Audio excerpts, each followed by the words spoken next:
So as the mammal collections manager, my job is to oversee the day-to-day operations in the mammal collections, and that can involve preparing specimens for deposition into the collection, cataloging, identification, doing loans to researchers, doing education and outreach, and supervising volunteers.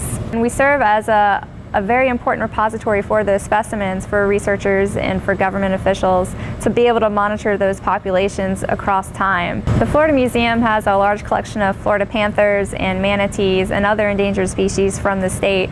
One of the panthers that we have in the collection was actually very instrumental in broadening protections for the Florida panther. It was shot by some hunters in the 1980s, and there was a lot of controversy and discussion as to whether or not that was a Florida panther or that was another panther that was outside of protection. Through the examination of the skeleton and discussions with biologists, they ultimately ended up using that specimen as a representation to expand the protections and create a look-alike law. So any panther that even looked like it could be a Florida panther was protected from hunting, and that would help protect true Florida panthers in the future.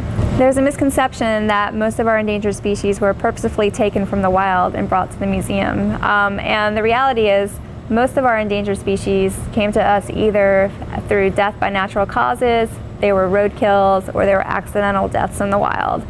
The Florida panther has been listed as an endangered subspecies of the eastern panther, eastern cougar, since 1967, and it's been protected from hunting since the late 1950s. That was done in recognition of the fact that in the 1970s there were only estimated to be about 20 individuals in the wild, and now through the protection efforts of state and federal officials, they have estimates of between 160 to 200 individuals in the wild now.